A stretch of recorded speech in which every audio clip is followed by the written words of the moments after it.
Call me Comrade Zero. I am a brother and sister to all brothers and sisters all around the world. No name is necessary for Comrade Zero. I am a communist.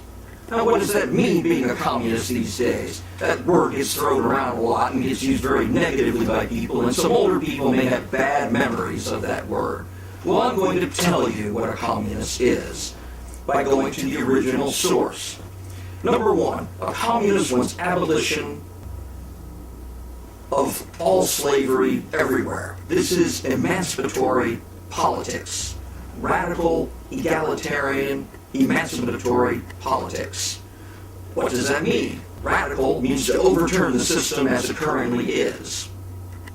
Emancipatory, to set free, to liberate. Egalitarian, from the French, egalite, meaning equality, meaning equality for all persons, all around the world, regardless of gender, regardless of race, regardless of any political, religious affiliations, are irrelevant. And that is what communism is. Now, what does communism want? Communism wants abolition of private property. Now, that does not mean you can't own your toothbrush. It does not mean you don't own a book in your house or you don't own your dog. It means abolishing private property where all the property does is make money for somebody. And that somebody is a capitalist who is making money off of said property. There's no reason for this to exist.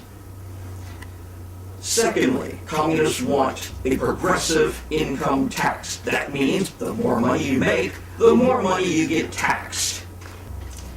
Abolition of rights to inheritance.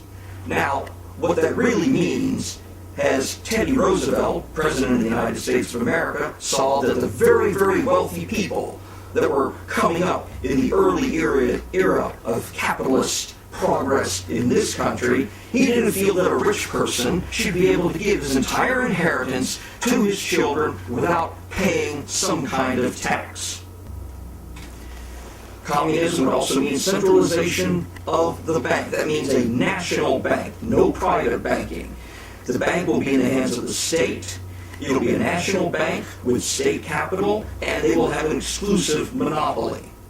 It also means that the state would run means of communication and transportation.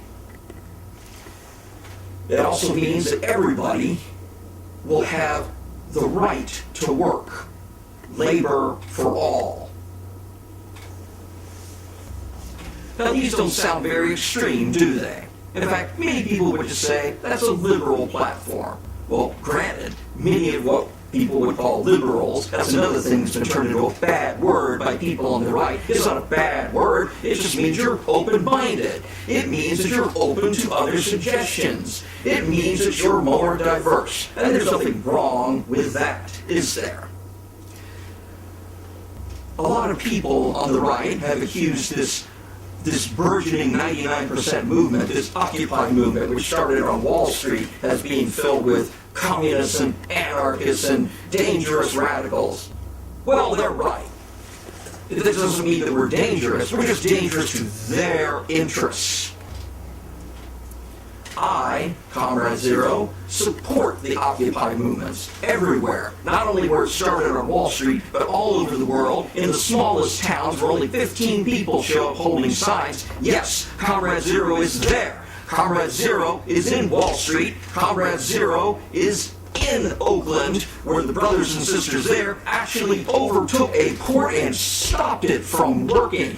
That is what is called a strike. Something sorely missing in the United States of America these days is a strike, and it's the greatest power that we, the workers, have, because all we have to trade when we work for our capitalist masters is our labor power. And if we can withhold our labor power from them, they don't get to make any money. So I fully support these actions and hope that more of them come down the line. Now, I'll make the rest of this brief. There's just one other thing I want to mention for the moment. Since when did Republicans get to have what's called a red state? Who started this? Red is not the color of reaction. Red is not the color of Republicans. In case you haven't noticed, red is our color. Red is the color of revolution. Red is the color of radicalism. It is the color of people on strike, not the color of reaction. We should be reclaiming the red flag for ourselves and the color red, and people should start bringing them to the Occupy movement. Bring a red flag. It doesn't have to have anything on it. Just have it be a red flag. It means protest. It means revolution. It means unrest. It means that we are very, very unhappy. And Comrade Zero will leave you now, as I will leave you in any of this or future broadcasts. Working people of the world, unite. You have nothing to lose but your chains, and you have a world to win.